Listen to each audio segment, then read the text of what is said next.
One of the many beautiful places to visit in South Africa is Steyn City in the heart of Johannesburg.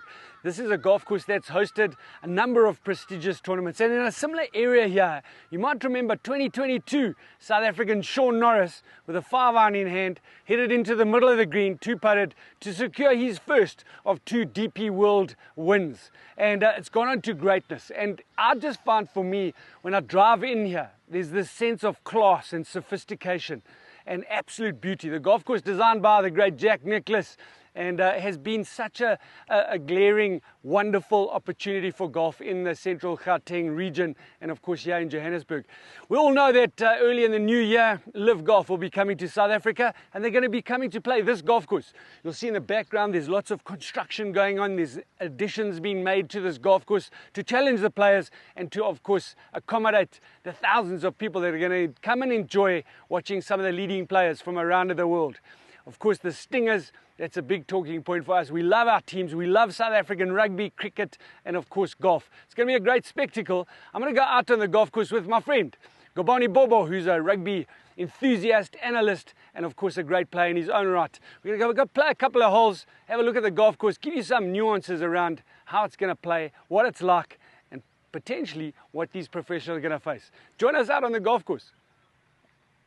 You know, Gcobani... No, we'll start there. Start again. Don't worry. Can I teach you first? Tongue to the palate. Gcobani. That's it. Yeah, I got it. Perfect. So, Gcobani. Yeah. Lovely to be here, my mate. So we're on the 16th hole, Steyn City. This is a challenging hole. Over 500 meters. We all square. Yeah. This is going to be a challenge now. So we're talking about it in a couple of ways. Firstly, This is a low stroke hole. What is that from a strategy point of view? How do you sort of like look at this hole? I'm looking at it. I'm trying to find like the biggest place to land the ball. I know if I sort of take off this angle, that furthest bunker over here, for me that looks like a nice setting that I can somehow find myself on the fairway. I love what you're saying because so many people would be saying, how am I going to make a birdie? So we're going to take one shot at a time. You've got a strategy where you don't want to go and what you can't achieve. So that bunker down the left is about 290. Exactly. It's probably just on the edge of your wheeler, so you can go at that and let everything feed on. Let's see if you can do it. Yep, that's the key. Thank you so much. It's amazing. It's amazing. What a beaut. Oh, yes.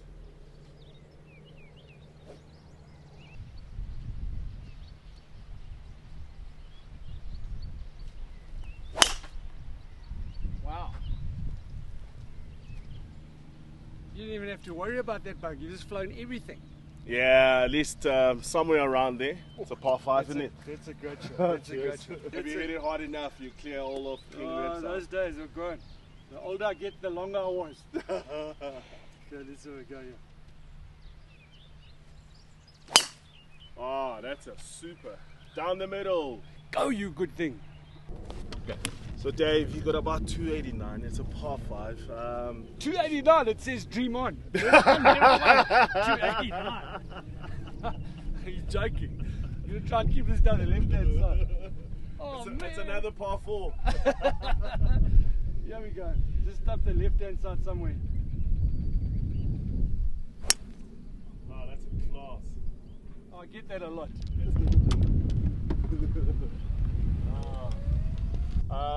Dave? 242. I know it's New South Africa. Oh man, it's tough getting off. So I'm gonna take a 3-wood. I'm aiming at the greens, the greenkeeper there. It's always good to have a target, especially a human being target. No, just to try and get it out there. If it gets there, it gets there. If it doesn't, I'm fine. I just want to be closer to the green. It sounds really good. At least I know where I am.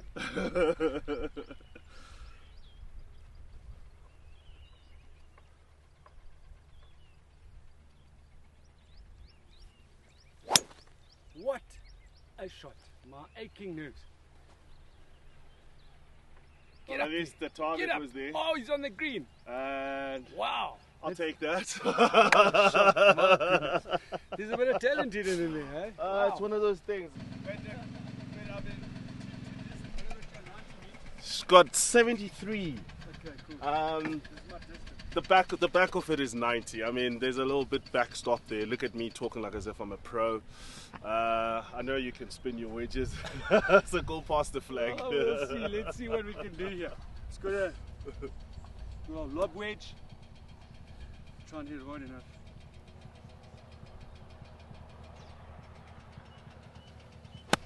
Oh dear. Fly, fly, fly, fly, fly. Oh, that's poor. I'm in trouble.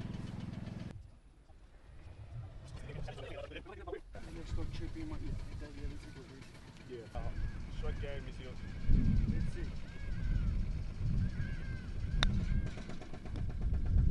That's lovely. Oh, look at that man. Looking for a give me.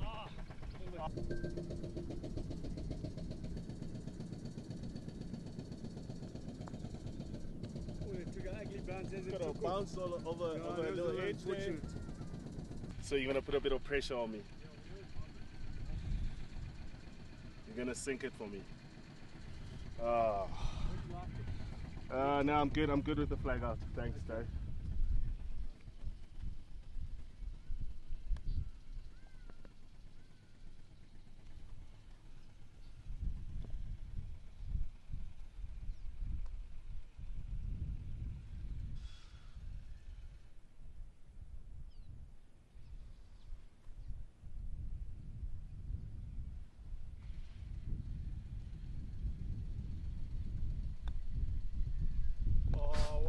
Oh yeah, I'll take that, a little bird. Okay, one down. Hey. So now we go to the dinner the following night. Yeah. And so now they decide I've got to have another word. Okay. So So you're part of the presentation. yeah. So and I'm in, but now I've won the bet. Oh yes, Because I've yes, said the word. yes. So now I've got to say that word the next time. Oh my word. Yeah. So- what did they come up with? Yeah. Donkey. So now you must know, like, what am I going to do? Anyway. Now you're sitting there. I finally hit a fairway, but what just makes me so unhappy is Gcobani's hit it another 40 meters past me with a 3-iron. Anyway, I don't care about that. I've got, how far I got you? 132. So I mean, That's just a nice pitching wedge. No, it's a nice pitching wedge. It's but downhill. How cool is this hole? Because there's a bit of strategy here. Yeah. And we've both been quite clever with it because there's a slightly shorter par 4. Yeah. It's got a little bunker which seems to protect it, but there's lots of space behind it. And there's a lot of space, and that's a nice bit about it. Because when I started, I used to just chase flags, and now I'm starting to think more like strategically how I put myself in spaces.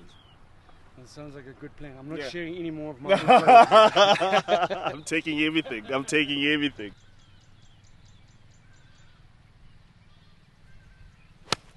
Oh, Dave, he put a welding. Ah, that's exactly it. Man doesn't look, he doesn't go for the flag, right? And he just makes sure that he finds the fairest part of the green. Beautiful. It's okay. It's best shot today. I'm not telling you anything other than you. I'm gonna try and figure it out. But your ball is a great target. If I can put one inside that, would be amazing. Got 106 going in. I'm gonna get my little sandwich in. Let's see if I can manufacture something. Okay. Just clean lever. Come on. Talk's a good game. Come on. Talk to me. Talk to me. Give me a song.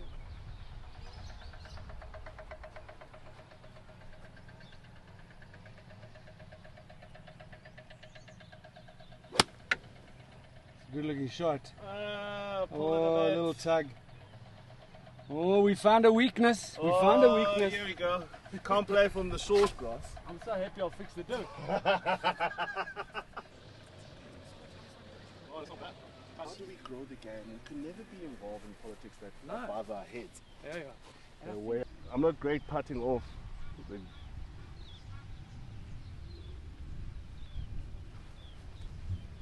It's nestling it a bit close, hopefully.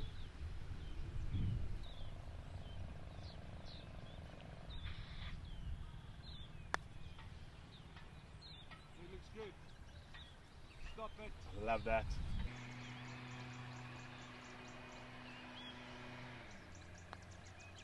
Man is coming up with the smile wiper. How's that? A smile wiper. All square, all I could square. see that. I could see that coming. Well, the 18th hole is a big hole for both of us, but Ooh. what a hole is this? I mean, you know, you got the water down the left, there's a multitude of bunkers which challenges you. The line for us, or for me, is up the right-hand side, which gives me a better angle into the green. Much more. And then that clubhouse is quite intimidating. There's bound to be a whole lot of people watching and waiting and hoping that one of us hit in the water, but it was not going to be me. There's one thing you haven't mentioned. It's a stroke one. That's also true. That's that means huge. you get a shot. You only get a shot because you need it. Okay.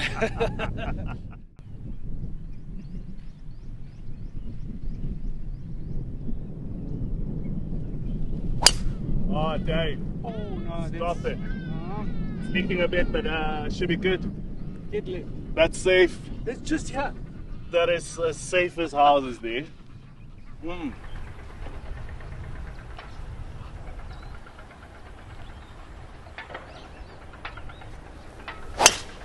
Wow. Wow, wow, wow. Don't go in the bush.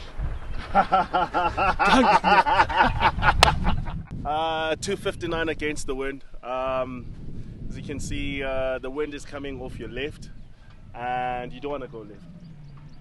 There's just water all over this. Don't go into motivational speaking, okay? Because this is a brutal shot. Ah, that is a perler. Nah, you can have drawn it Take up. that. You can Take have drawn it that. up. Now you got me nervous. Gcobani, the amazing thing about golf is no one gives up golf to play rugby.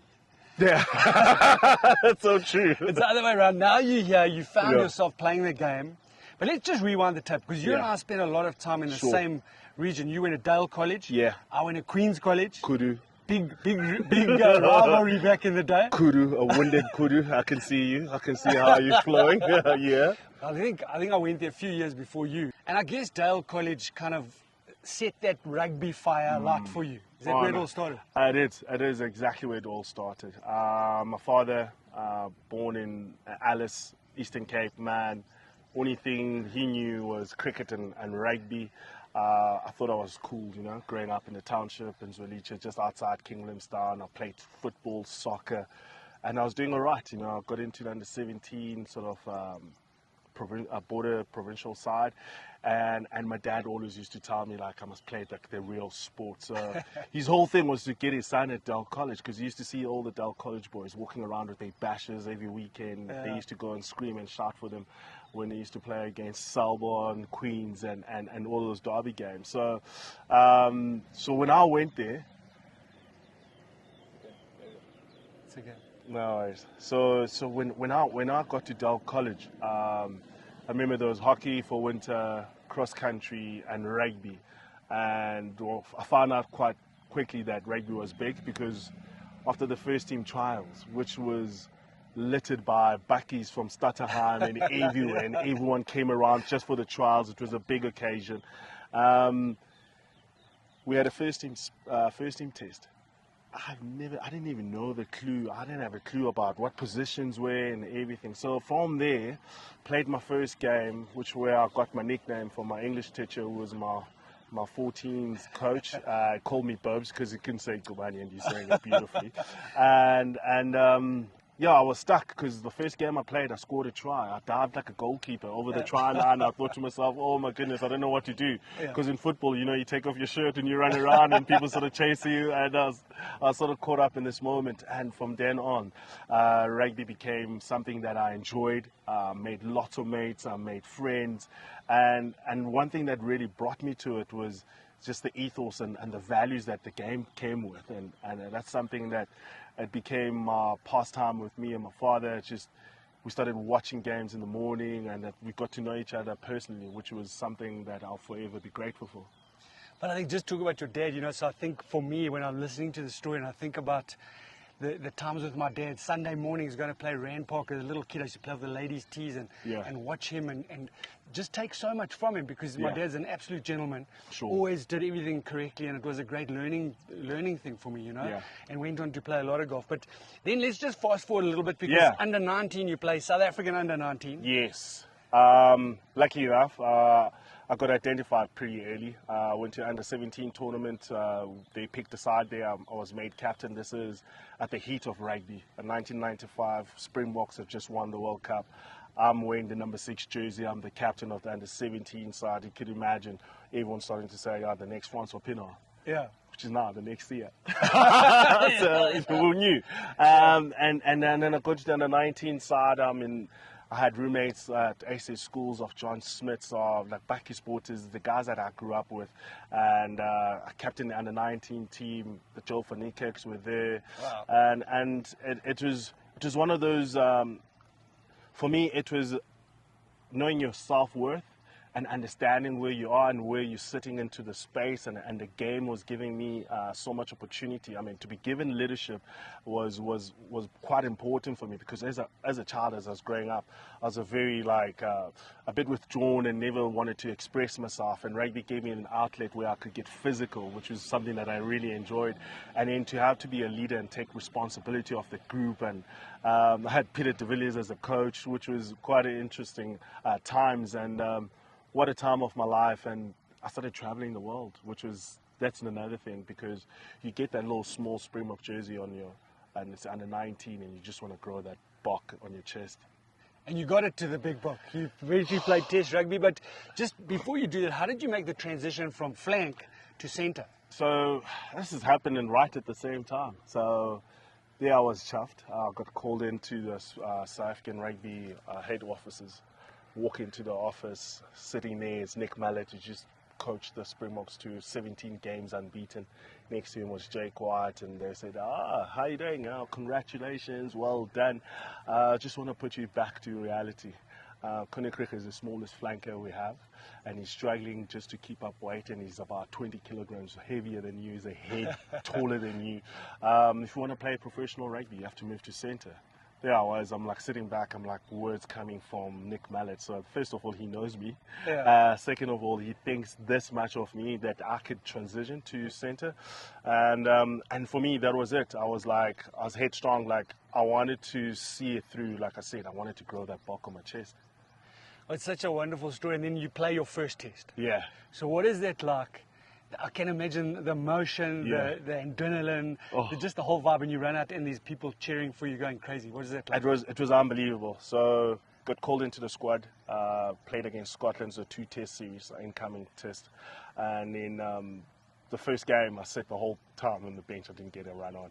And then came Alice Park, I can still remember, 16th of June. And I mean, my Springbok number 747 with Boeing. Yeah.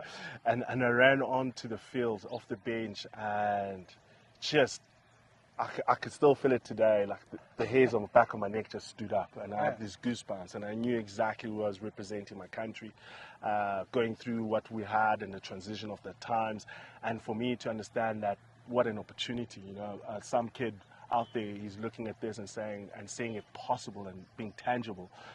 Got the first ball and I made a massive line break. Dave, I won't lie to you. It sounded like as if there was a gunshot, like a massive cannon was shot.